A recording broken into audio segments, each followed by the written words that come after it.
Amis auditeurs, on peut changer. Amis auditeurs de Radio M, bonjour, c'est le Café Presse Politique ce mercredi 27 juillet, un peu plus que 18h, 18h30, que nous tenons pour clôturer la saison 2021-2022, une saison longue et un petit peu laborieuse pour cause de toutes les difficultés que nous avons traversées cette année. Nous avons notamment perdu un collègue le 23 septembre dernier, Nabil Anis Chellouch, Anis Chellouch, ce qui a énormément impacté notre année. Je veux dédier cette dernière émission du CPP à sa mémoire.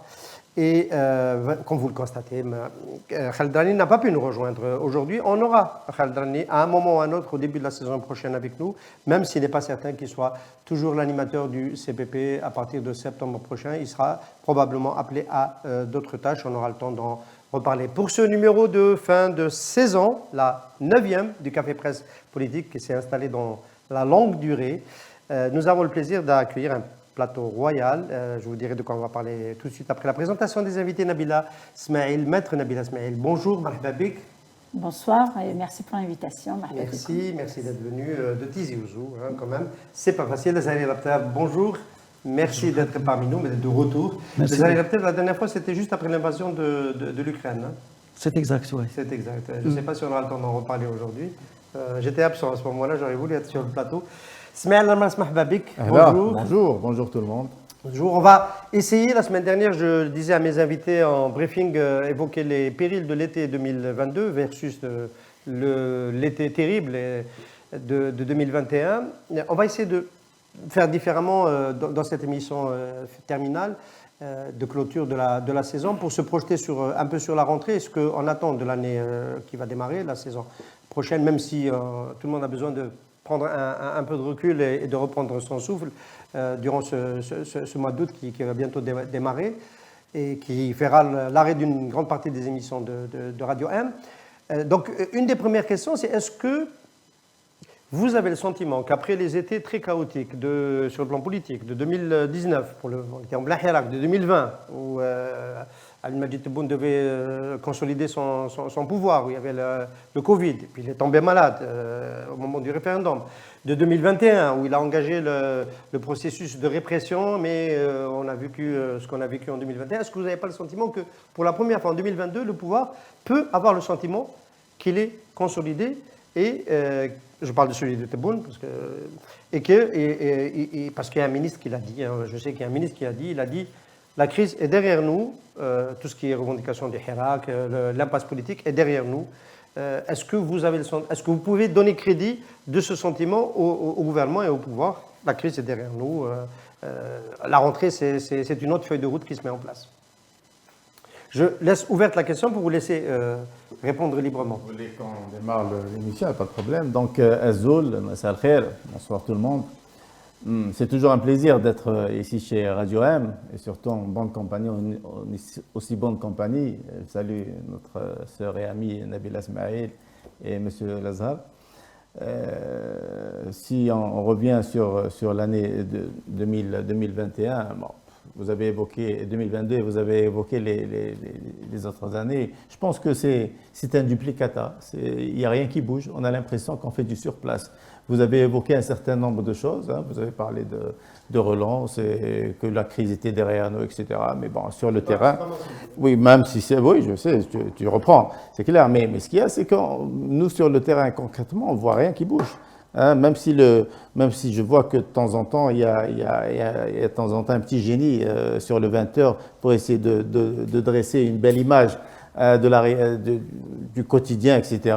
Et dire qu'il y a des choses qui se font, et il y a une avancée sur le plan économique, sur le plan social, etc. Mais malgré tous les feux d'artifice qu'on a vus lors des Jeux, etc., je pense que tout le monde a compris que la situation est chaotique sur tous les plans. Hein, que ce soit les Jeux le 5 juillet, le défilé militaire. Oui, bon, maintenant c'est passé tout cela. On a compris que c'est pas les Jeux et les défilés qui vont changer le quotidien de l'Algérien, du citoyen. Donc, ce qui fait que il faut passer à autre chose, il faut passer au concret, il faut passer au palpable. Et là, vous avez évoqué les avancées supposée sur le plan économique aussi. Hein. C'est la relance, c'est l'année de l'économie, c'est l'année de l'export, c'est l'année de tout cela. Mais en fin de course, on voit qu'il n'y a rien qui bouge, parce que ce n'est pas un problème de programme, ce n'est pas un problème de loi, ce n'est pas un problème d'hommes, c'est beaucoup plus profond. C'est beaucoup plus profond. J'ai toujours dit qu'on ne pouvait pas construire l'Algérie sans les Algériens. Si le volet politique n'est pas là, si les revendications réelles le peuple ne sont pas prises en considération, et ben du coup, il y a la démission du peuple et à partir de là, on ne peut pas construire cette maison Algérie sans ses enfants. Alors, ça, Smaël, c'est le factuel, en gros, on peut le décortiquer un peu plus tard, mais moi je suis plus sur le perçu, sur la perception. Est-ce que le gouvernement, est-ce que le pouvoir, est-ce que Abdelaziz Tebboune, est-ce que les militaires ont quelque part un peu raison de considérer que la crise pour eux est derrière eux? En fait, il faut d'abord savoir ce qu'on entend, enfin, qu'est-ce qu'on entend par crise, parce que tout le problème est là. Je parle du volet politique. Oui, sur le plan politique, si le pouvoir considère que la crise, c'est la crise ouverte par le Hirak, c'est une chose. Si on parle de la crise multidimensionnelle que connaît le pays depuis très très longtemps, ça ne date pas du Hirak. On parle de celle-là, de la première. Hein. D'accord, c'est autre chose. Il est possible que pour eux, pour le pouvoir, que la crise soit derrière nous. C'est possible. Mais ça, c'est leur perçu à eux. Ce n'est pas forcément le perçu des Algériennes et des Algériens. Ce n'est pas notre perçu, ce n'est pas mon perçu à moi. Ça, c'est clair.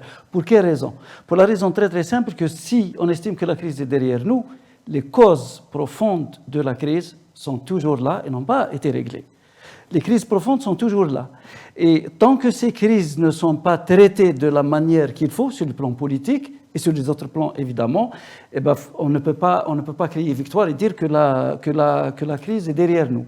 La deuxième chose que je voudrais dire, c'est que, et là je partage complètement le point de vue de notre ami Ismaël, c'est que on assiste à une sorte d'immobilisme, il y a une sorte de statu quo, il y a une sorte d'impasse dans le pays qu'on ne veut pas voir, et on a l'impression que le pouvoir veut mettre une sorte de chape dessus en disant voilà, c'est réglé, mais circuler, il n'y a rien à voir, mais sous la cendre, le feu brûle toujours, et sous la chape, les choses sont toujours là, elles bouillonnent. Maintenant, quant à d'ici la rentrée, est-ce que ça va changer quelque chose sur le plan politique? Personnellement, je suis très très sceptique. Je ne crois pas que les choses vont bouger durant l'été. Je crois qu'on s'achemine vers un été plutôt tranquille par rapport à ce qu'on a connu l'année dernière, hormis évidemment le Covid qui revient et la canicule et toutes les préoccupations des Algériens de tous les jours. Je pense qu'on aura un été tranquille, entre guillemets, hein, tranquille au sens qu'il n'y aura pas de grandes choses. À la rentrée, je ne crois pas non plus qu'il va y avoir des changements notables qui permettront d'aller vers une Algérie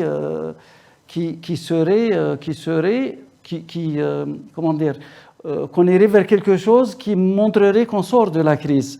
Je crois que le pouvoir continuera à faire du cosmétique, il va continuer à faire du replâtrage, et que les choses demeureront. De l'autre côté, je ne crois pas non plus, mais ça c'est très personnel, c'est un avis, que les populations, que les Algériens et les Algériens vont s'engager dans quelque chose qui ira dans le sens du changement, pour la raison très très simple que, et ça c'est une réussite du pouvoir, c'est qu'il a réussi, il est arrivé à ses fins en tétanisant la société, en faisant planer sur toutes les têtes qui bougent ou qui dépassent une sorte d'épée de Damoclès.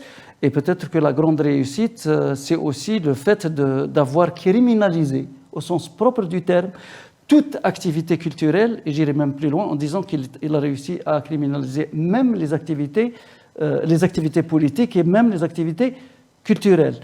Et ça, c'est pas un bon signe. Alors moi j'aurais voulu quand même quelque part trouver un bon côté à l'idée que le pouvoir aurait gagné. Si le pouvoir gagne, il a moins peur. Et s'il a moins peur, peut-être qu'il va lâcher un petit peu la pression au niveau sécuritaire. C'est en règle générale, quand on a très peur, qu'on réprime beaucoup. est-ce que quelque part dans les dossiers, la façon de traiter les dossiers de la Révolution, etc., est-ce qu'on peut sentir les bribes d'un relâchement de la pression? On peut pas. D'abord, merci de l'invitation. Je suis honorée d'être avec des invités aussi prestigieux que je respecte beaucoup. Je pense avant de répondre à cette question, il faudra d'abord qu'on se pose la question du sens de cette phrase « la crise est derrière nous ». Parce que le pouvoir pense que le peuple s'est révolté contre Bouteflika. C'est ça le problème. Le pouvoir pense qu'en ayant réinstallé des institutions, comme disait Gaïd Salah, istikmal bina al-mu'assasat, il est dans cette logique d'installer des institutions de façade et il ne cherche pas à savoir ce qu'il y a dedans, parce que ceux qui sont dedans ne représentent pas le peuple.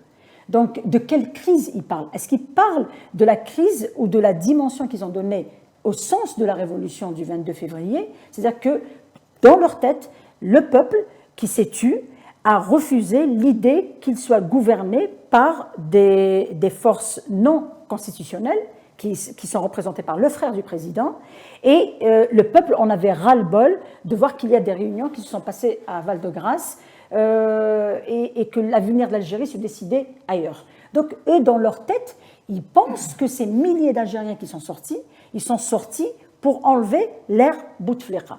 Or, la question des objectifs de la révolution, le pouvoir refuse de le voir. C'est pour ça qu'il continue à mettre une dimension très restrictive du sens de cette révolution en disant « Ah, Mardouk contre Bouteflika ». Donc Bouteflika Tnaha, ses équipes sont en prison, ses hommes sont en prison, donc maintenant la crise elle est derrière nous. Mais ils n'ont pas encore compris que le génie de ce peuple a fait qu'il a étonné le monde entier en s'attaquant au réel problème de l'Algérie depuis son indépendance, c'est le problème de légitimité.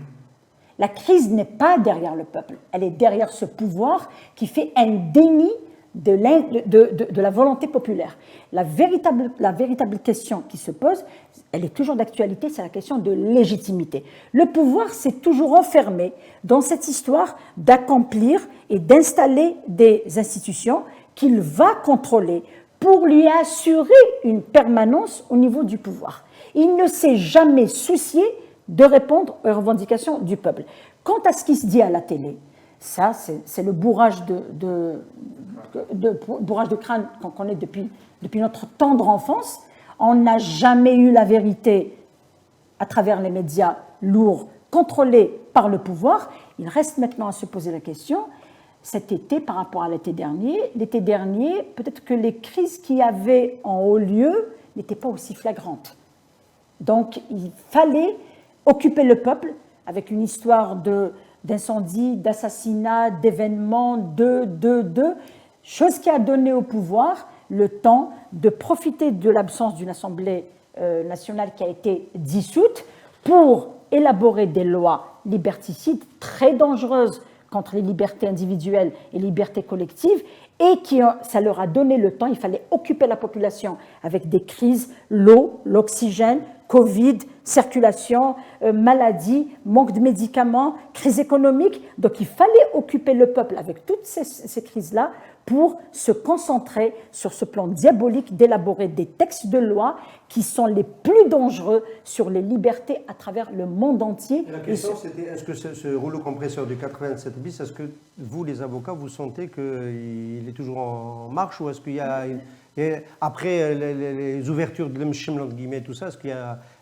On ne peut pas parler d'un danger qui est dissipé tant que le texte existe toujours. Le texte n'a pas été abrogé. Le texte, il est toujours. Le texte, il est toujours abrogé. Il est là. C'est une arme qui est. Est-ce que sur le dernier mois, il y a eu de nouvelles poursuites? Il y a eu des nouvelles poursuites. Sur la base de ce texte? Sur la base de ce texte-là, il y a eu de nouvelles poursuites. Il est vrai que les procès qui ont été programmés, où il y a eu des détenus poursuivis pour ça, ont été reportés. Maintenant, on ne sait pas. Il y a eu même des mises en liberté. On ne sait pas. Est-ce que le pouvoir a peur d'un procès public où les avocats vont démonter l'article 87 par rapport aux conventions signées par l'Algérie?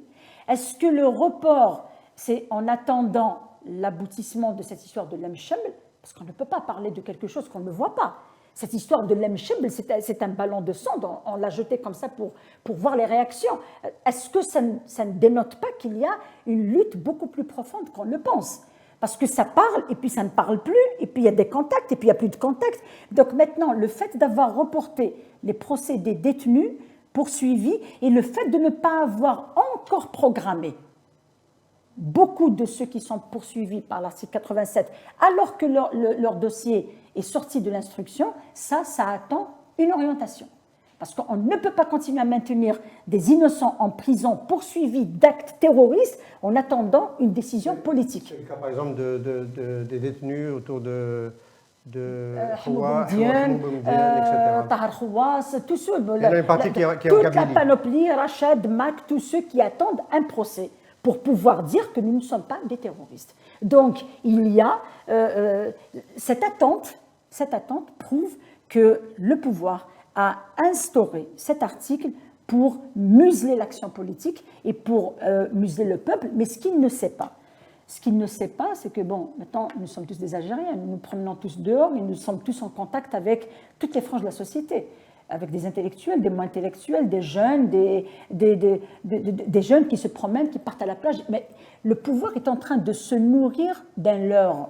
Parce que le pouvoir, en pensant que les Algériens, parce qu'ils font la chaîne pour aller louer un parasol et passer une journée au bord de la mer, ils pensent que ça y est, c'est la soumission. Ils ont accepté.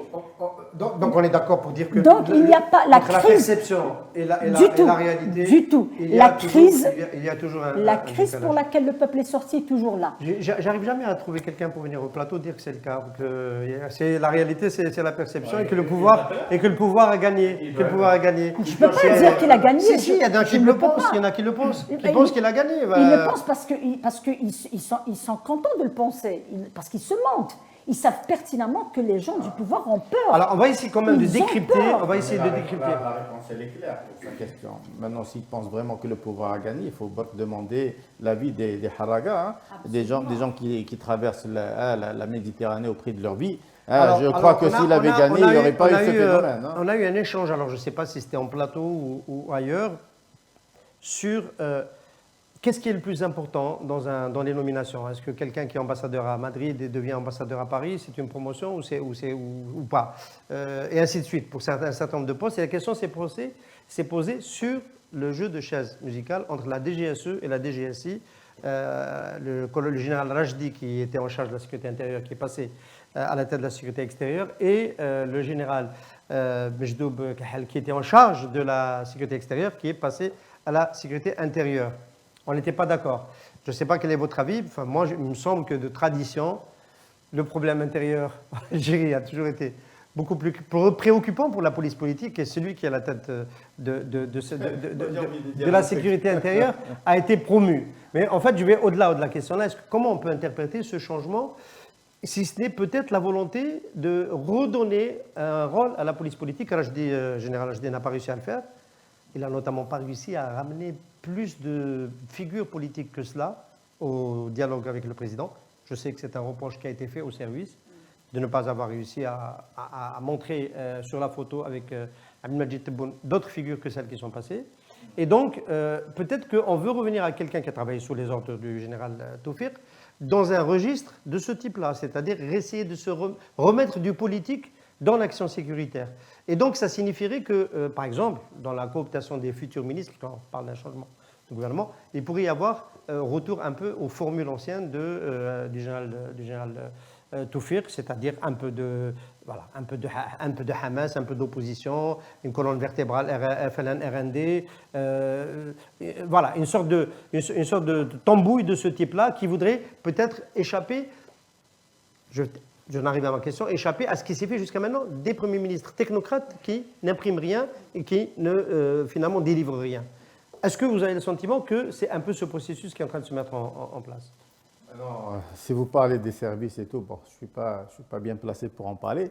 Mais ce qu'il y a, c'est quand on voit qu'il y a des permutations entre les différents éléments, ça veut dire qu'on veut le statu quo, on veut garder les mêmes équipes et on veut garder le même esprit et on veut garder ce qui se passe. Donc, apparemment, les gens les messieurs de Bonojma sont satisfaits de ces équipes-là.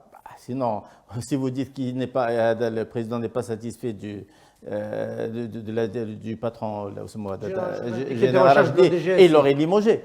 Il lui aurait pas donné un autre service. Mais aussi important, la DGSE, surtout actuellement. Je pense que c'est plus une promotion qu'autre chose, hein, avec tout ce qui se passe aux frontières, les Espagnols, les Marocains, etc. Donc, c'est du boulot en plus pour lui. Cela dit, pour la DGSIN, je vais leur dire une chose, honnêtement. J'ai pris le métro il y a 4 ou 5 jours. J'aurais pu balancer à l'image du jour. Et un monsieur qui me dit, il m'a reconnu, oh, c'est l'Alma, ça va. Je ne vais pas parler du quartier Ninja. Écoutez, qui viennent voir ce qui se passe dans les quartiers. C'est beaucoup plus important, beaucoup plus grave que Hadal Mak ou Hadal Rachad ou Hadal Makhzen ou Hadal Omar. Qu'est-ce qui se passe? Allez, venez voir les gosses de 14 ans qui se droguent, les autres qui la vendent, les autres qui la cachent, etc. Venez voir. Je regrette la police islamique. ولا تشوفوا لها الشرطه الاسلاميه في الاحياء في les quartiers. C'est d'un certain âge, il a connu l'époque. On regrette avec la période où il y avait un semblant d'organisation, on se sentait protégé. انا la DGSI راح يحبطوا les quartiers, ils chauffent ce qui se passe. Là, oui, là, voilà le travail. Maintenant, venir voir ce que l'Almas fait ou le Nabila ou je ne sais pas quoi, on n'est pas une menace. La menace, elle est là. On va dire que l'Irhab, on va dire l'Ossoliyen, ou l'Aékien, mais bien sûr, l'insécurité va nous conduire directement vers le feu. Voilà. S'ils veulent. Et ils veulent réfléchir autrement et sauver nos enfants de 14 ans, 15 ans. Au lieu il y a DGS, DGS, W, je ne sais pas quoi. Allez voir ce qui se passe là. Protéger nos enfants. Maintenant, les équipes, le gouvernement, le changement de gouvernement, ils vont ramener l'équipe Toufir ou je ne sais pas quoi. Pour moi, c'est du n'importe quoi. Ils vont revenir à l'ancien temps, à l'ancienne cartographie, les équipes, donc le cocktail. Ok. Ils vont y aller vers ça. الحوار هذا اللي داروا c'est quoi اليد الممدوده c'est quoi et finalement ils ont contacté qui? Ils ont contacté les mêmes, c'est les partis politiques et les fidèles تاعهم du système et c'est ça parce que نقول لي واش زقاو لك ما زقاو هذا mais non, on n'est pas concerné, le Hirak n'est pas concerné. Les gens qui sont concernés, c'est les équipes de politique pour essayer de reconstituer la maison politique parce que c'est l'un des piliers. Tu as le deuxième mandat de Tebboune. Quand il y aura un deuxième, il va y avoir un deuxième. Il y a des changements, la DGSI, la DGSE, le fait que... C'est pas le sujet. Si tu me lances sur le deuxième mandat, si tu me lances sur le deuxième mandat, je passe là-bas et... Moi, je reviens sur ça. C'est-à-dire, tu poses une question. Il y a un sens. Il y a un sens au changement. Il y a un sens. Pour quelqu'un, un président il lui reste 2 ans à diriger ou là, je vais m'occuper, moi, je changer Rachidi, on dit l'achor. Non, réfléchis, je suis là. Donc là, c'est pour essayer de construire une base sociale une base sociale et politique pour le président Tebboune qui n'existe pas en dehors des casernes. C'est-à-dire quand on regarde la base sociale d'Abdelmajid Tebboune, c'est Saïd Chengriha, c'est Cherchel, c'est les... Et quand on va du côté de la classe politique. Mais avant, c'était quoi? Non, mais ils sont en train de reconstituer les fichiers clients sur le plan économique. Il y a la création des associations de jeunes. Sur le plan politique, ils sont en train donc on est d'accord, le changement, il a un sens, c'est-à-dire... Pour eux. Oui, on essaie d'interpréter. Non, on essaie d'interpréter. Je suis d'accord, Hassan. Même à des liens de Memdouda, c'est pour eux, mais les liens de Memdouda, les affaires, ils n'ont le nombre suffisant de sièges pour l'Assemblée nationale, les postes et ça n'a pas marché. On ne vous a pas oublié. Venez. Mais c'est ça le but. C'est reconstituer la famille et conforter les clients du pouvoir. Je voudrais un commentaire tout de suite. Il y a une information qui vient de tomber dans le prompteur, dont je me réjouis personnellement. C'est Khalida Toumi qui vient d'être libérée provisoirement, à titre provisoire. C'est sa fille qui a donné l'information. Est-ce que on peut la mettre au chapitre de l'Emshem, parce qu'on parlait de cela, intrasystème? C'est une information de ce type. J'ai toujours dit que ce dossier, tous les dossiers de détenus, que ce soit les dossiers des hommes du système qui sont en prison ou les détenus d'opinion, ont constitué un échiquier pour le pouvoir. Attends, la libération de Khalida. Khalida Massabouj, Khalida Makash. Vite. Aucun enrichissement personnel, c'est pourquoi vous avez dépensé tant au Festival de Cannes, à Tlemcen, etc. Elle s'est défendue comme une politicienne. C'est un scandale. Je ne la défends pas, je ne partage absolument rien du tout. Quand on est dans l'opposition et qu'on décide de rentrer et porter une main forte au pouvoir et de faire partie du pouvoir en espérant provoquer le changement de l'intérieur, voilà ce qui arrive. Ce pouvoir ne peut pas changer. Vous avez posé une question, bon, je me réjouis pour elle, parce que quand même, c'est une femme, elle avait un passé politique, un passé militantiste. Ils en sont sur les chefs d'accusation. Quand on connaît le dossier, elle est innocente. Elle n'a fait aucun acte de gestion. Elle occupait un poste politique. Elle n'était pas ordonnatrice. Elle occupait un poste politique. Elle avait organisé un événement qui était décidé par la présidence.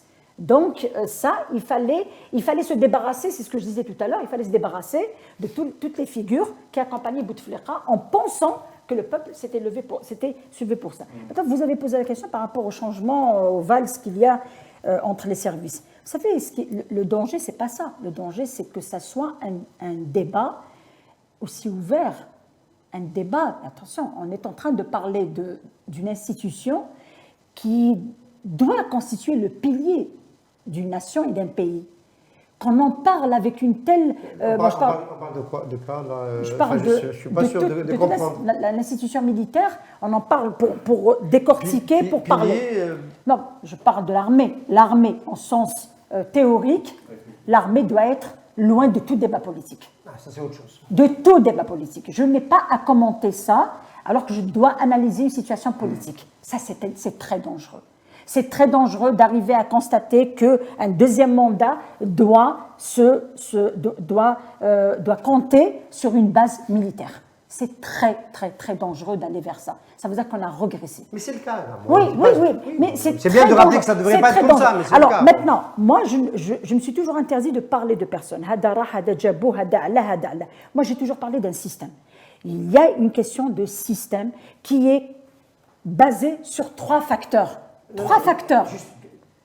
C'est pas si neutre que ça. Quelqu'un comme Général Wassini Bouaza a pris la liberté de faire un pas de côté et de soutenir en sous-main un candidat qui n'était pas celui de son chef à l'époque.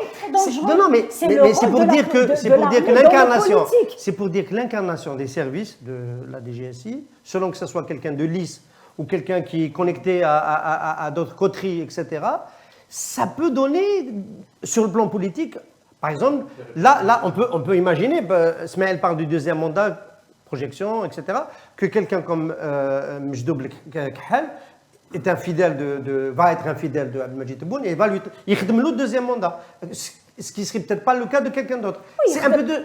On sait que c'est comme ça que ça se passe. Il donne un deuxième mandat, mais moi, je donne le doula. Moi, je donne les revendications du peuple. C'est ça la différence et c'est ça le danger. Dans tous les pays du monde, les services secrets se mêlent et choisissent et décident de qui sera président. Vous pensez que Obama ou celui qui est là, les services et les lobbies n'ont pas joué. C'est plus compliqué. C'est plus compliqué, là, c'est plus fin, c'est plus beau.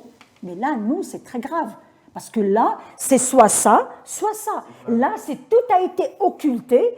Tous les acquis politiques, les acquis sociaux, les acquis, tout ce qu'on a gagné, tout ce qu'on a fait, tous les sacrifices ont été balayés d'un revers de la main pour que tout le monde sache maintenant, ouvertement, que c'est l'armée qui va décider. On le savait, mais c'était plus ou moins maquillé, camouflé. Mais là, c'est une année qui dit que Wassini, il a soutenu Hada ou Gaïd Salah Jab Tebboune et tout. Mais attendez. Tout le monde se rappelle de la phrase de Bled Amsterdam qui a dit au sujet de Mohamed Boudief. Est-ce que vous pensez que c'est Haroun qui l'a ramené? Non, mais excusez-moi, je termine sur ça. C'était méchant. Je termine sur ça. Mais ce qui est dramatique, c'est que toutes ces révolutions ont abouti vers la même situation plus outrageante. Plus outrageante. Le peuple, quand il a dit « Itnahaouga », mais ما كاينش يهضر على l'oligarchie تاع بوتفليقه. حسين عيد حميد quand il a parlé de l'oligarchie militaire, il savait de quoi il parlait. Le peuple qui قال يتنحاو كاع كان يهضر على les pratiques du système. Les pratiques, ces pratiques-là, elles sont universelles, mais elles sont insultantes quand elles sont dans les pays comme les nôtres, les pays sous-développés, qui sont toujours à la solde d'un autre pays et qui ont toujours et qui nourrissent toujours le complexe de pays décolonisés, le maintien, la nécessité de rester, la nécessité de contrôler, la nécessité de choisir, de désigner, parce que nous avons en face de nous un peuple qui n'est pas mûr. Or, la révolution a démontré le contraire. Elle a démontré largement le contraire. Zahari, d'abord, est-ce qu'on a raison de prêter autant d'attention? Là, on a consacré quelques minutes à ce sujet. De notre temps, ce qui se passait à l'intérieur du système, du côté des services, etc., ça avait du sens. Est-ce qu'aujourd'hui, depuis le démantèlement du DRS par Gaël Saleh, etc., est-ce qu'aujourd'hui ça peut encore avoir autant de sens, notamment dans son impact politique? Parce qu'en fait, c'est ça qui nous intéresse. C'est quel impact ça va avoir sur la vitrine politique et sur la manière d'animer la vie politique. Est-ce qu'on devrait en continuer à en parler? J'ai vraiment l'impression que tu as lu dans mes pensées parce que c'était exactement le sujet que j'allais aborder. Je suis tout à fait d'accord avec Nabila. Moi, je trouve regrettable, vraiment regrettable et triste le fait, et nous sommes tous les deux bien placés pour savoir, sachant d'où nous venons et ce qui se passait dans les années 70 et 80, je trouve triste et regrettable qu'on en arrive à essayer de décrypter, d'analyser la situation politique du pays à travers ce que tu viens de décrire comme étant une tambouille. En fait, on est en train de discuter de... Tu as parlé de chaises musicales. En fait, on est en train de parler de recomposition à l'intérieur du système à travers des luttes d'appareils et c'est ça la question pour moi qui est fondamentale, qui concerne qui? Sur les 42 ou 3 millions d'Algériens, combien d'Algériennes et d'Algériens, hormis les observateurs politiques très précis qui suivent tout ce qui se passe dans le pays ou les experts dans les domaines de la sécurité ou de l'armée, quels sont les Algériens, en tout cas pas dans mon quartier à Blimsous, qui est un quartier populaire, qui sont les Algériennes et les Algériens qui s'intéressent à qui a remplacé qui? Les gens ne retiennent même pas les noms de ces personnes. Alors que la question fondamentale aujourd'hui, et là je partage tout à fait l'avis de Nabila, j'aurais aimé ne pas discuter du tout de ce sujet parce que ça devrait être un sujet pas à part, qui ne devrait pas être abordé. Pas parler des services de sécurité de mon pays ou de l'armée de mon pays d'un point de vue politique me désole complètement. On ne devrait même pas l'aborder, on ne devrait parler que de politique. Le fait est que la réalité nous impose ça. Parce que depuis le départ de Bouteflika et l'arrivée d'Abdelmajid Tebboune, et on le voit tous les jours dans le JT, à ce propos, je dirais que, pour revenir à tout à l'heure, il y a deux Algéries, celle du 20h et celle de la réalité que nous vivons tous. Le problème, c'est que l'histoire a voulu, ou eux ont voulu, ou je ne sais pas, a voulu qu'aujourd'hui, l'armée se trouve face, directement, dans le JT, tous les soirs, face aux Algériens.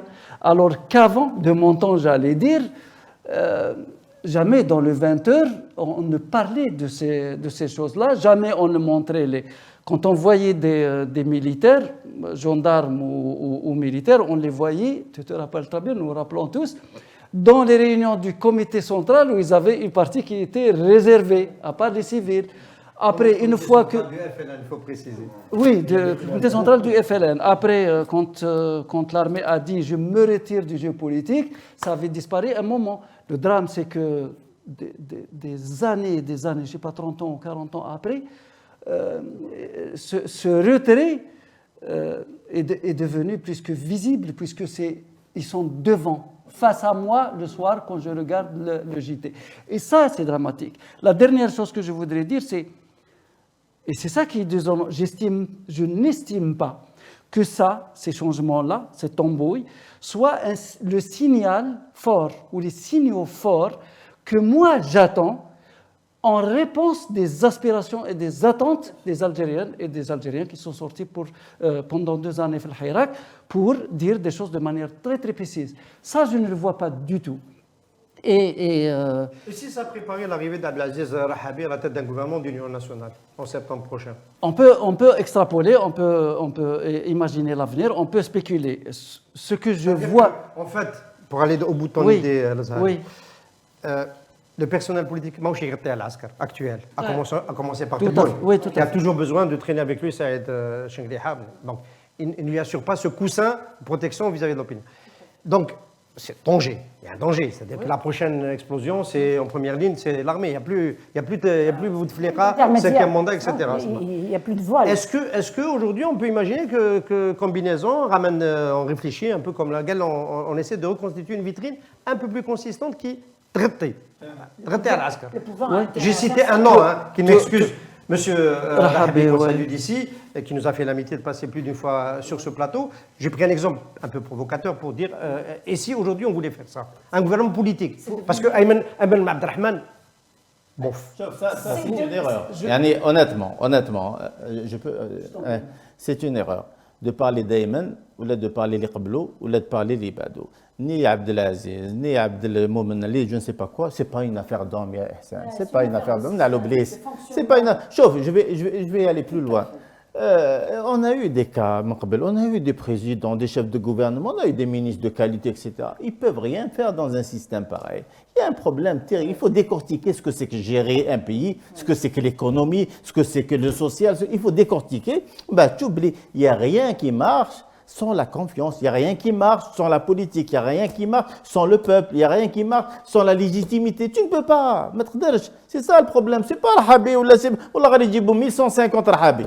Mais dire walou, il ne pourra rien faire. Chauffe, Natelo un mois, le problème de la pomme de terre. Un autre mois, le problème des salaires. Il ne peut rien faire. Ils sont incapables de faire. Ils ne savent pas comment faire. Ils ne savent pas comment gérer. Ils ne l'ont pas su avant. Voilà, maintenant, ils vont. Si. Avant, on ne peut pas dire qu'ils n'ont pas su du tout. La première. Bouteflika. Qu'est-ce qu'il a géré? Il a géré une rente. Il a géré une rente. Mais c'est la rente. Mais qu'est-ce qu'il en a fait avec? C'est la rente se constitue en partie. Tu vois, quand on ne connaît pas ce que c'est que l'économie, quand on ne connaît pas Hadl al-Omoradi, on réagit comme ça. Non, il y a eu 1000 milliards de distribués. On parle de quoi, Lyon? On parle de problèmes tels que ça fait 20 ans. Ça a permis à Bouteflika, c'est énorme. Ça a permis à Bouteflika de rester 20 ans. Et voilà, donc non, c'est pour dire, est-ce qu'on n'est pas au début d'un cycle? C'est ça le truc. C'est ce qui va se passer maintenant. C'est ce qui va se passer. Tout le monde a mis le fort. Le pétrole, il est à $104. C'est tout ce qu'ils ont entre les mains. Ils ne savent pas faire autrement. Donc, qui troll les gouvernements, ce n'est pas un problème de gouvernement. C'est pour ça que je ne veux même pas citer les noms. Parce que ce n'est pas ça. Si c'était ça, mais Kanjabour, ça fait longtemps. Non, c'est faux. Sauf le problème, il est plus grave. Le problème, il est très, très grave. Le peuple, il se sent complètement abandonné et livré à lui-même, et il y a une grande trahison. Les gens, moi-même, je me sens. L'année où il y a eu l'allocation chômage, est-ce qu'on peut dire ça? Mais c'est ridicule, Natel 12 000. Mais je suis là pour vous challenger. Tu sais ce qu'on veut dire pour le jeune qui travaille maintenant, il va demander à son patron, la casora, ne m'assure plus. Voilà, chez Oulidi, non, باش نروح نديبوزي بلي راني شومير باش نزيد هذيك شحال 12 000 13 000 dinars. Premièrement, 13 000, qu'est-ce qu'elle va faire? Où je dis avec 13 000 de quoi? Bon, qu'est-ce que tu vas faire avec 13 000 tu vas donner, au lieu d'apprendre aux jeunes d'aller se former, de travailler, un métier, etc., au lieu de valoriser le salaire qu'on donne, on a 13 000 dinars à un chômeur. Où j'ai dit 13 000 dinars d'après toi? Donc je vais pas. Donc c'est beaucoup plus compliqué. C'est pour ça que Naski Kalo Yerohoga. Premièrement, ce n'est pas un slogan avec vide de sens. Wallah, il n'est pas vide de sens. Sauf que j'ai beau talat habat, qui m'a dit impossible de travailler dans un système pareil. Impossible de changer les mentalités de ces gens-là qui ont été formatés depuis 60 ans. C'est pas impossible, Hassan. Dis-les les anciens ministres, les anciens trucs. Où tu as le mot? Ils ont appris, il a 20 ans d'expérience. Et mais il y a la bonne et la mauvaise expérience. Donc, il a 20 ans, tu as le moujahid, ou le vira, ou le mavirage, ou les affaires et tout. Qu'est-ce qu'il va t'apporter? Mais qu'est-ce qu'il va t'apporter, Lyon? Si tu ne ramènes pas des gens crédibles, Si tu ne changes pas vraiment, s'il n'y a pas une réelle volonté de changement, si le pouvoir n'a pas compris, ce n'est pas une histoire d'homme, ce n'est pas une histoire de règles, ce n'est pas une histoire de loi, c'est eux le problème. C'est pour ça qu'ils ne veulent pas nous écouter. Parce que eux aussi, ils sont d'accord avec nous. La première chose à faire, de mettre le plan de retrait Tahom, il doit partir. Il doit partir, c'est le début de la solution. Wallahi, c'est pas par karahia c'est pas du tout cela, c'est pas ça le problème. Jusqu'à présent, et pas de souci. Mais le problème, c'est la réalité. Ils ne peuvent plus apporter quoi que ce soit. راح الجلفة كان un centre anti-cancer داروه راح لتما واش كان عساس تاع الصباح وعساس تاع الليل. C'est tout ce qu'il y a depuis des années. Il n'y a pas d'équipement, il n'y a rien. Allez, va voir. Tout à l'heure, j'ai pris mon fils pour un contrôle dans une clinique. Il dit une famille, on a dépensé 300 000 dinars pour un contrôle. Après une chirurgie, je devais ramener mes filles avec moi. J'étais obligé de les ramener. Pour un contrôle, 300 000 dinars. Mais tu imagines un peu. Alors, mais c'est tout ça, c'est pas les noms, les trucs. Même on peut faire la promotion de Fulani. C'est pas ça le problème. Non, je n'étais pas en train de faire la promotion. C'est vraiment pas ça. Oui. Je me rappelle quand même que Smaïl t'a interrompu. Oui. Je garde le fil. C'est pas pour ça, mais je vais. Non, c'est pour aller dans le même sens. Il y a quelqu'un qui a compris. C'est un enfant du système qui a tout compris. Exactement, puisque la dernière fois il était intervenu et c'était à la une del Watan qui est en train de mourir, et ça c'est une autre histoire de cette Algérie où on est en train d'atteindre le degré zéro de l'information et le degré zéro de la culture. Ce monsieur s'appelle Mouloud Hamrouch et il a fait un entretien et la une del Watan c'était ce système est un système antinational, on s'en souvient tous. Antinational. C'est la punchline historique de Mouloud. Exactement. Et tout le monde a compris qu'il entendait, quand il parlait du système, il parlait de ce qu'on a cessé de répéter, moi et mes camarades, ou mes camarades et moi, depuis le Barakat, que le système, ce sont des hommes, des symboles, des comportements et des méthodes qui doivent changer. Ce n'est pas une idée en l'air, le système. Ce sont des choses que les Algériens vivent dans le tiers tous les jours. De l'APC jusqu'à la présidence de la République. Ou inversement. Et Hamrouch n'entendait pas par système le pouvoir ou le régime ou l'armée. Il entendait cette chose qui fait que les Algériens souffrent depuis l'indépendance et qui ne veut pas changer. Lui a fait l'expérience, et il le dit, comme nous tous, comme moi, que ce système dont on parle, qui est le mal, j'allais dire absolu, mais je ne le dirai pas, que ce système est irréformable définitivement de l'intérieur. Lui qui parlait de réforme, il dit il est là c'est bien. irréformable. Oui. Il faut parler de construction. Un constat réel. Il est irréformable de l'intérieur et beaucoup de gens ont essayé, y compris mes camarades, et pendant longtemps. Et tout cette mission de fin d'année, à travers le soutien critique et autres. Irréformable, il ne faut pas se faire d'illusions. De l'extérieur, il y a eu plusieurs tentatives. La dernière, c'est le Hirak. Le système a rebondi. Aujourd'hui, on connaît le résultat. Moi, je n'attends pas de changement. Enfin, je ne m'intéresse plus, à la limite, aux luttes d'appareil à la tambouille. J'attends des signaux forts de leur part. Forts. Et ces signaux forts ne peuvent être que libération de tous les détenus d'opinion. Deuxièmement, ouverture du champ politique. Troisièmement, ouverture du champ médiatique.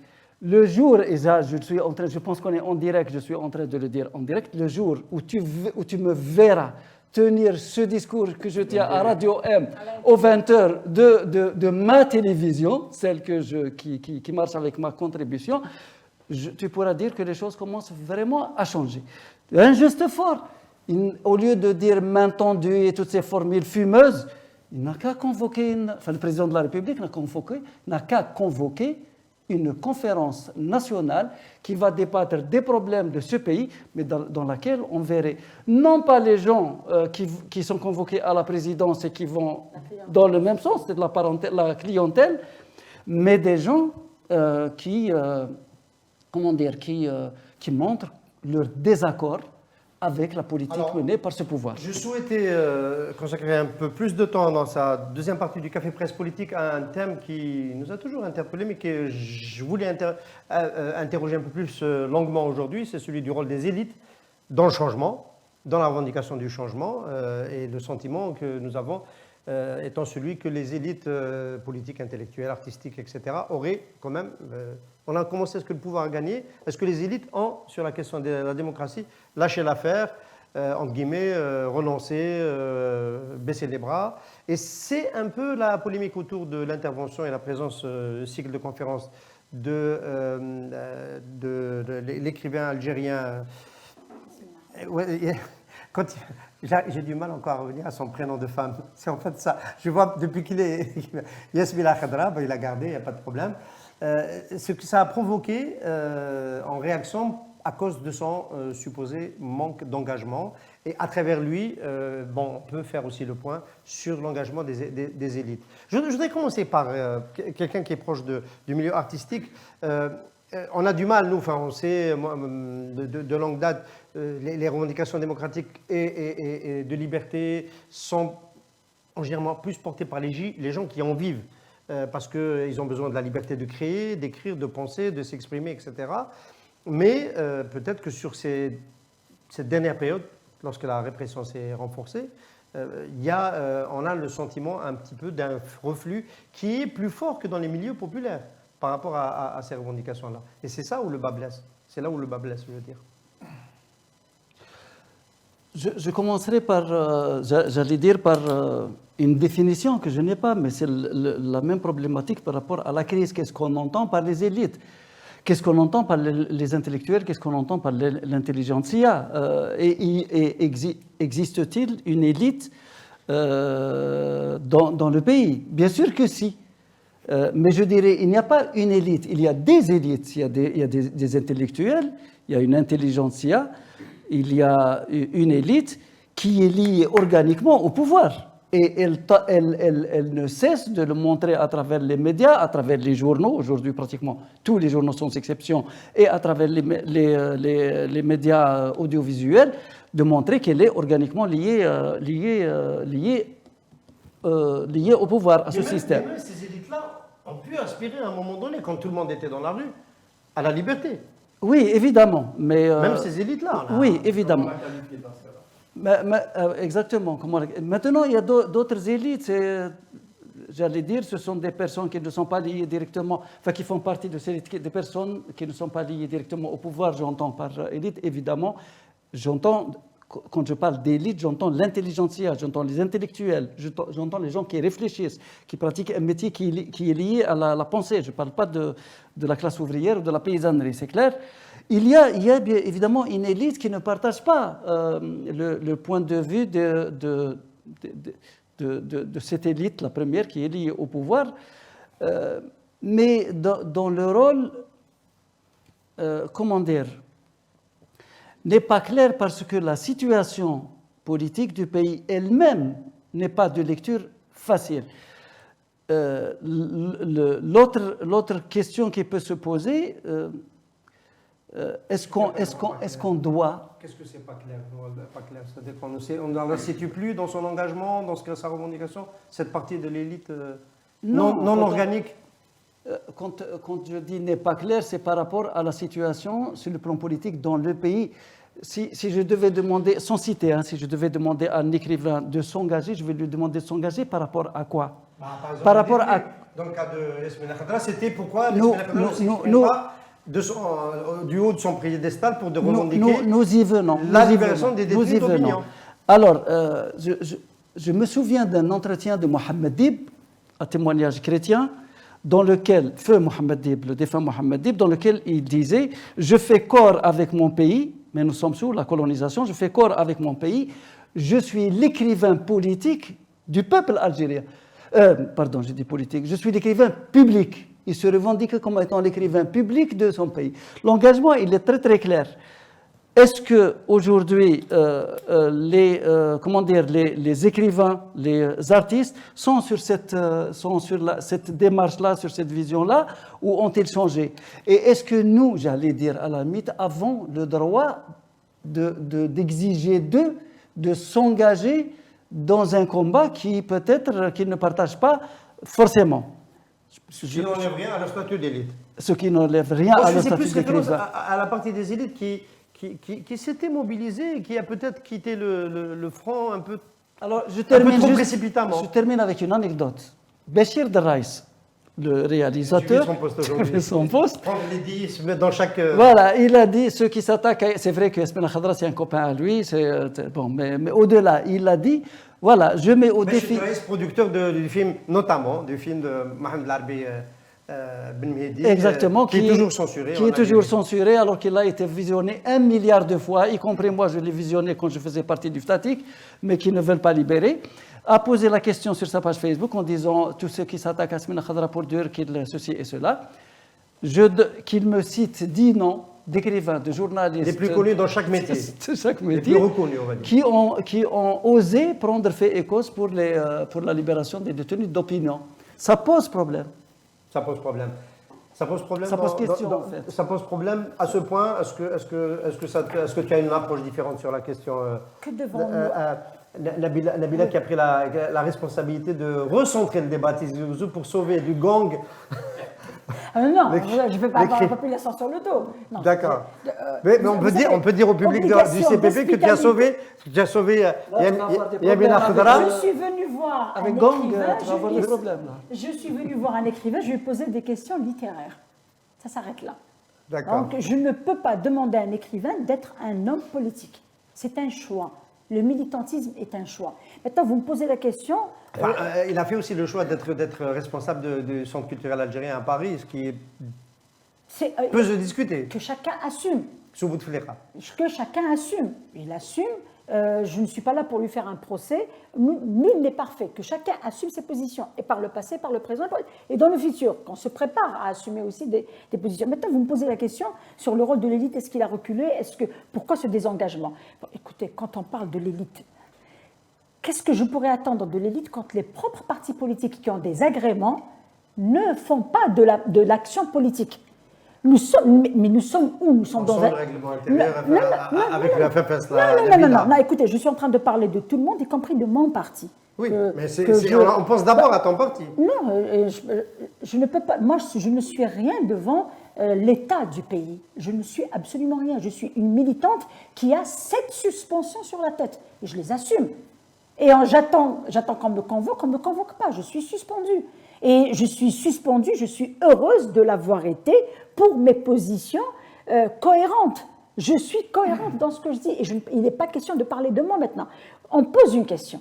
Qu'en est-il des partis politiques? Et comment je vais demander à une élite qui n'a pas les conditions de travailler, qui n'a pas les conditions de militer, qui se retrouve, dans certains enseignants à l'université, se retrouvent poursuivis par l'article 87 bis, et je cite Mhenna Abdeslam et Fatih Abriki et autres qui ont un dossier pour lequel ils sont poursuivis de l'article 87 pour s'être solidarisés avec les familles de détenus, ils se retrouvent en liberté en attendant un procès. Ça, c'est un exemple d'élite.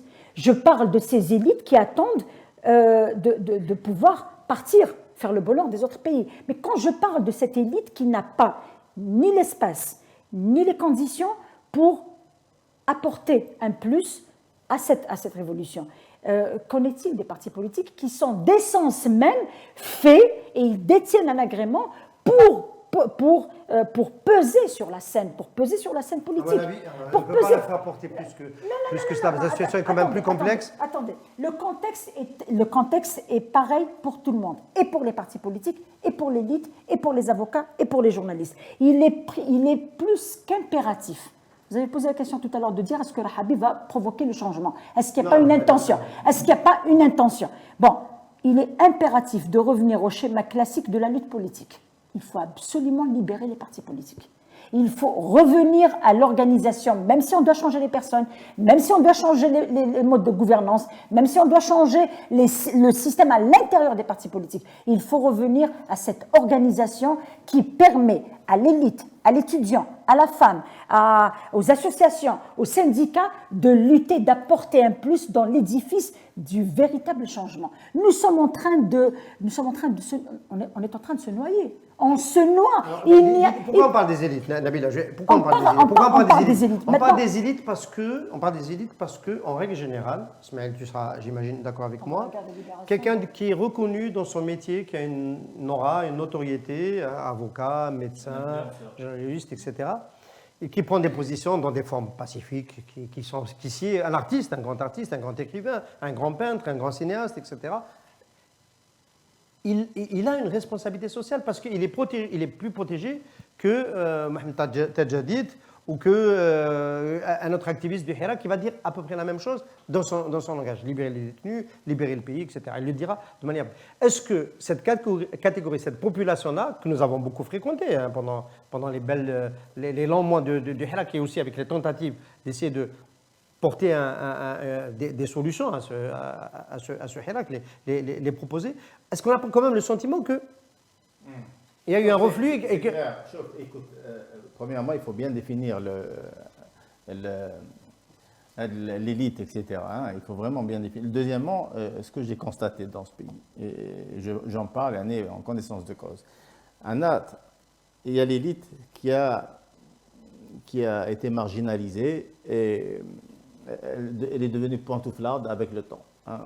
J'en reconnais quelques-uns. On ne C'est cite pas de nom. c'est pas la peine, il vaut mieux pas. Bien sûr qu'on ne cite pas de nom. Il y a l'autre catégorie qui a été domestiquée. C'est le Zahar, il l'a dit, il a été clair, elle a été domestiquée par le pouvoir. Elle est là, parfois elle peut jouer le rôle d'opposition, etc., mais elle est au service du pouvoir. Hein. Et l'autre classe, elle essaye de réagir, d'agir, de résister, etc. Mais avec le temps, vu qu'il n'y a pas un rôle bien défini dans un contexte bien clair, et là, du coup, elle s'évapore avec le temps. Vous parlez de l'élite qui a émergé dans le Hirak, etc. Ok, d'accord, mais le Hirak, il est où? Le Hirak, il n'y a pas eu de suite après. Ben, écoute, c'est normal que certaines élites, certaines personnes, avec le temps, s'évaporent, surtout avec la fermeture des médias. Moi, qu'est-ce qui me reste comme média? Il y a toi, il y a Radio M, de temps en temps le Maralibia. Quand je parle le Maralibia, les gens m'appellent attention, ils disent ok, etc. Mais ça ne va pas, non, tu comptes j'ai reçu un ancien modjahid, qui s'est venu Khafalia. Tu vois, donc ça, c'est une réalité. Il y a la réalité. Donc il ne faut pas trop. Il faut pas tout mettre sur le dos. Non, on essaie de comprendre. Non, mais il faut décortiquer ça. Oui, il faut comprendre. On n'est pas en train de faire le dossier de qui que ce soit. Mais le problème, c'est que quand on se pose la question, ça veut dire que le pays va très mal. Et si on se pose la question, qu'est-ce que fait l'élite, pourquoi elle ne réagit pas, etc., c'est que vraiment il y a un problème. Quand on se dit qu'il n'y a pas de relève dans ce pays, je compte qui va devenir président, ça veut dire qu'il y a un réel problème. Donc attention, tu as un pouvoir qui est là, qui agit, il a tous les moyens pour casser toute forme d'opposition. Parmi les faiseurs d'opinion, parmi les influenceurs, il y a l'élite. L'élite ne peut pas vraiment sortir et faire ou avoir un écho très très important avec un système pareil. Ils vont tout faire pour te casser. Ils vont tout faire pour te casser. Donc il ne faut pas. Mais moi je pense qu'un sujet pareil, on doit lui donner le temps qu'il faut. Absolument, d'accord. Une émission, il faut des émissions pour un sujet pareil. Voilà, c'est très important. On n'aura malheureusement pas le temps de d'ailleurs, si le tu permets, développer. les détenus, moi je vais en parler. Les élites d'argent. J'allais parler des élites d'argent et déplorer le fait que les élites d'argent se soient rabattues. Par exemple, le cas de Saad Al-Barab qui a fermé son journal alors qu'il aurait pu ne pas le fermer sous la pression pour mettre de l'ordre dans la maison c'est vital, etc. Ça fait partie des relancements. Aujourd'hui, on a un peu le sentiment que les actionnaires de l'Watan sont un peu sur la même trajectoire. Ils ont une responsabilité. Quelque part, ce sont aussi des élites. Ils sont à la fois journalistes et investisseurs. D'autres journaux qui ont changé de ligne, etc. Donc, il ne faut pas s'étonner.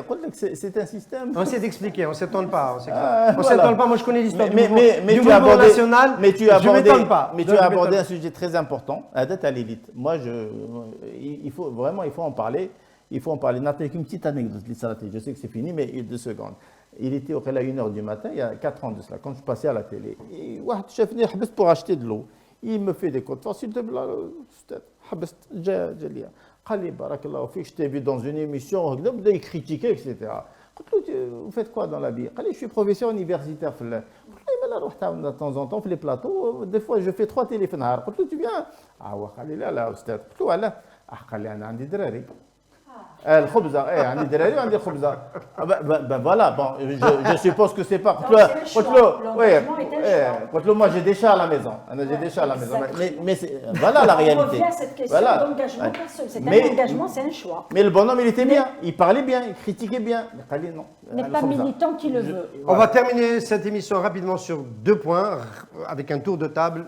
Il y a eu malheureusement une évolution, je ne sais pas comment vous les évaluez, je n'ai pas envie d'influencer votre commentaire, en Tunisie, vers le pouvoir hyper-présidentiel. La constitution de la constituante née de la révolution de janvier 2011 a été refaite, retoquée complètement. Et nous sommes dans un processus que tout le monde qualifie d'autocratique en Tunisie. Bon, est-ce que ça veut dire qu'il faut, pour le Maghreb, renoncer à cette aspiration de la démocratie, et notamment dans le système de gouvernance qui est basé plus sur le Parlement que sur la figure du Raïs, qui est une figure dominante dans les pays arabes? Qui peut répondre à la question? On peut tous répondre. Non, parce qu'il y a le point de vue, peut-être été trop rapide, qui dit que dès le départ, on a trop donné de pouvoir à l'Assemblée, que ça ne pouvait pas marcher. Et on était dans un système type 4e République en France, et là, le résultat est là, c'est que c'était une sorte d'incapacité à gouverner à cause des jeux d'alliance qu'il y avait au Parlement, etc., qui ont fait que les exécutifs des 10 dernières années de la Révolution n'ont pas réussi à développer une feuille de route de développement qui aurait permis d'éviter ce retour de l'autoritarisme. Et donc, quelque part, il y aurait peut-être eu une sorte de béatitude révolutionnaire qui a donné trop de pouvoir à l'Assemblée et pas assez à la présidence. Sauf que maintenant, dans le renversement, on est revenu au schéma classique. Moi, c'est un sentiment de tristesse de voir que la seule révolution du monde arabe, entre guillemets, qui a ouvert des voies vers l'avenir, la démocratie, la liberté, qui a donné de l'espoir, et notamment au Maghreb, on soit arrivé après 10 années à ça. Il faut aller en Tunisie et connaître la Tunisie parce que vraiment c'est un désastre sur le plan économique du moins. C'est une catastrophe générale, les gens sont en dessous de tout.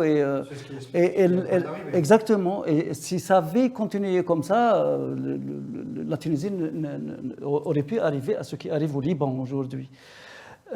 Donc c'est un sentiment de tristesse, mais en même temps, je suis, rassuré, je suis optimiste, parce que je sais que la Tunisie a développé depuis très longtemps, puisqu'on parle des anticorps, oui, mais pour utiliser une métaphore médicale, a des forces en elle très très puissantes, que ce soit dans le milieu des travailleurs, dans le milieu des syndicats ou des organisations, au milieu des femmes, une élite, une vraie élite, une bourgeoisie éclairée, pas comme la nôtre, et beaucoup de choses qui font que je serais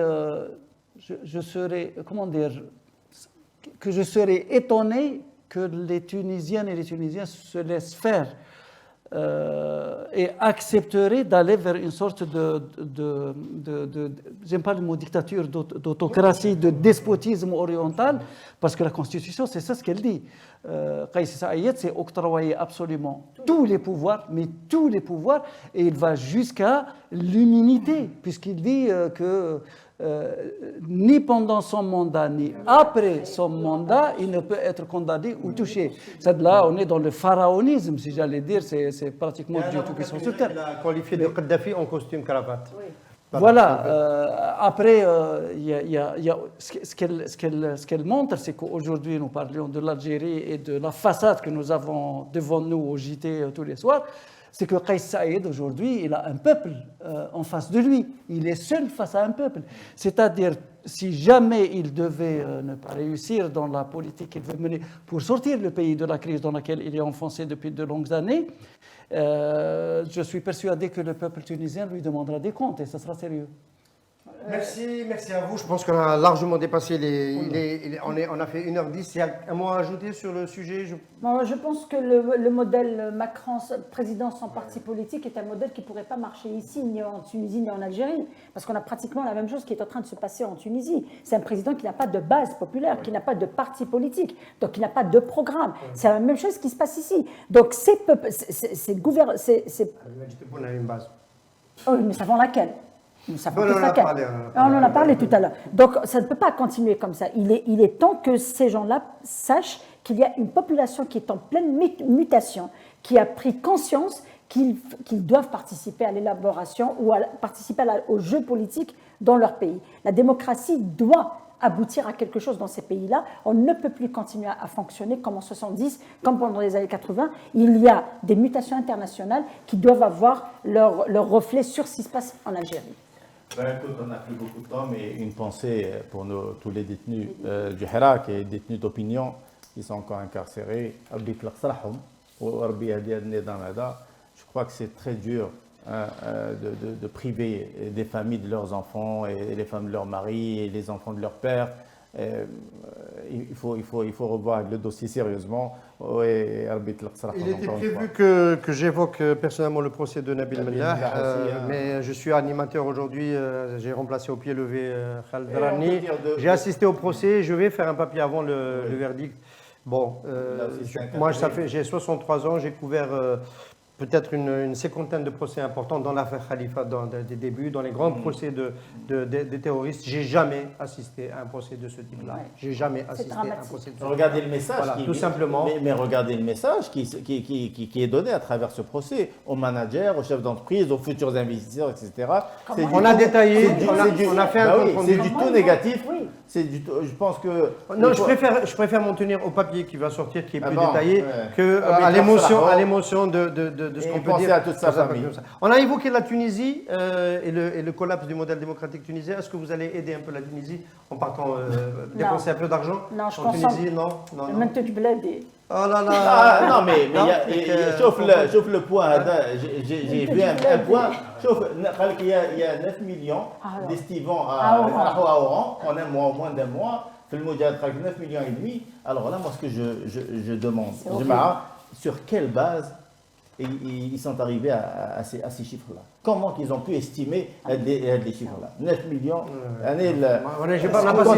On a passé 6 jours pendant le juillet dernier à Oran. Et je sais on m'a compté 9 mois. À chaque fois que je rentre au stade, je suis compté nouvel estivant, que je paye un ticket de parking, nouvel estivant, et ainsi de suite. Je ne vais pas citer tous les lieux où je suis parti les années. Il ne faut pas compter là-dessus. Est-ce que je peux dire un dernier mot? Oui, bien sûr, avec grand plaisir. Merci beaucoup. En fait, on n'a pas eu l'image du jour comme d'habitude. J'aurais aimé, je l'ai préparée d'ailleurs, donc je la laisse pour la fin. Excellent. Si tu permets, je la montre d'ailleurs. C'est quoi? Oui, ça c'est affreux.